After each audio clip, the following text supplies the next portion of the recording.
They know uranium is underneath the ground. There's an estimate that there's $500 million worth of uranium just in the Edgemont area. But as often we sometimes think, well, gee, that doesn't affect me, until we get a check in the mail and they want to drill right over there at the base of that hill where our water supply is, and we start screaming and hollering, no, no, no, no, no, we don't want you on this property.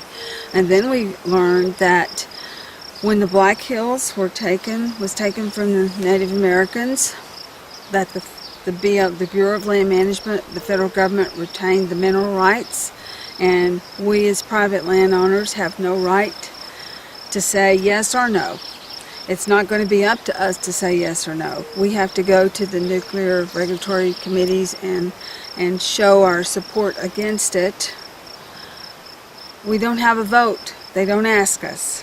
They can just come into your land and start mining without your permission, because it is part of the mineral rights that was retained. And that doesn't just affect us here on the Black Hills Wild Horse Sanctuary. It affects everybody in the Black Hills. I think it's important for people to immediately associate the word uranium with water. All the things you never think about water. It's easy to forget many things about water, like that it has a smell, like that it sounds like beautiful music when it's pouring into itself, that you can almost feel it in the air when it's nearby. We're reminded of all those things when we don't have it. So the fact that the very water underlying this region, not in one area, the whole region, when you're talking about uranium mining in an aquifer, that means you're threatening all the groundwater. And there's a lot of science, so-called science, that says, well, this can be contained and we can clean it up. It's in an underground sealed aquifer. But all of that science is for sale. There's a lot of science that says it's very safe to drill for oil on the floor of the Gulf of Mexico. But that science is for sale too. Science makes mistakes, and when you're playing with the very life of a region, and that's what the groundwater is for this arid region. We're fortunate to have a very wet year this year, and there's a lot of green grass. But this area needs its groundwater. And so uranium mining stirs up poison in the groundwater. And a mistake in the ground involving uranium and an aquifer is absolutely catastrophic. What we're seeing in the Gulf of Mexico is terrible, and it will take decades to clean up, if at all. Were there to be an accident with uranium mining in an aquifer, we're talking about poisonous chemicals that have a half-life of millions of years.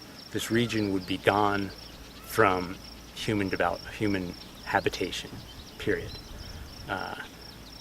Many of the byproducts of uranium mining, to include uranium, have half-lives longer than human beings have been on the planet. So when you see uranium, equate water, an real and immediate threat to the water.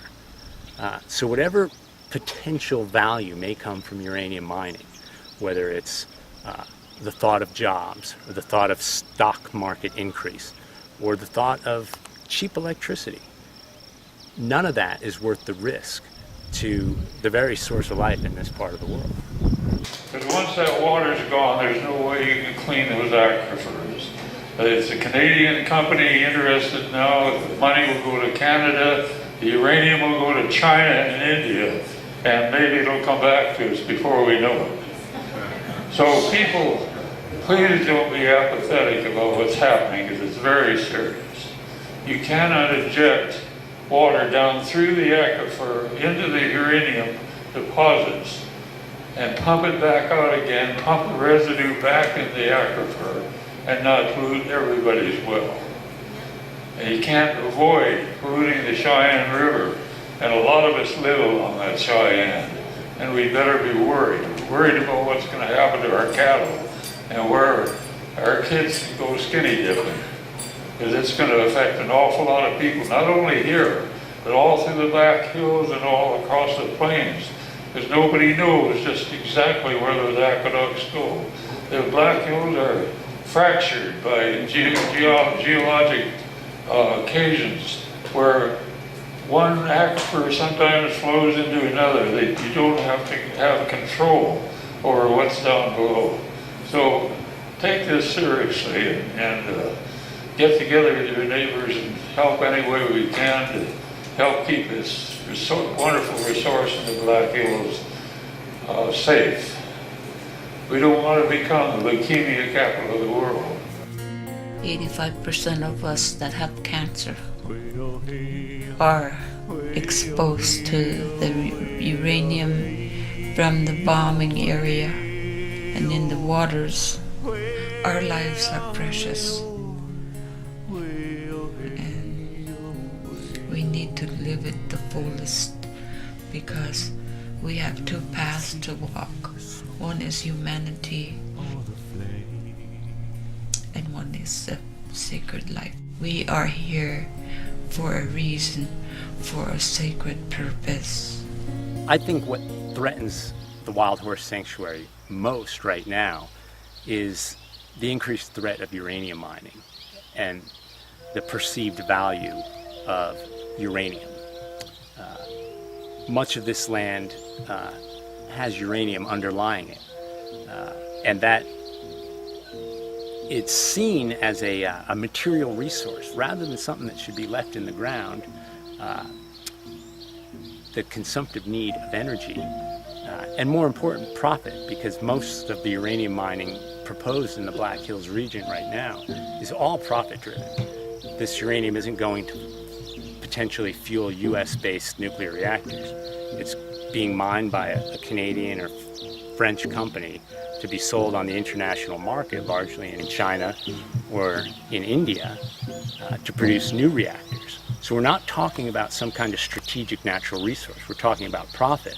We're not really even talking about domestic profit. We're talking about multinational corporations.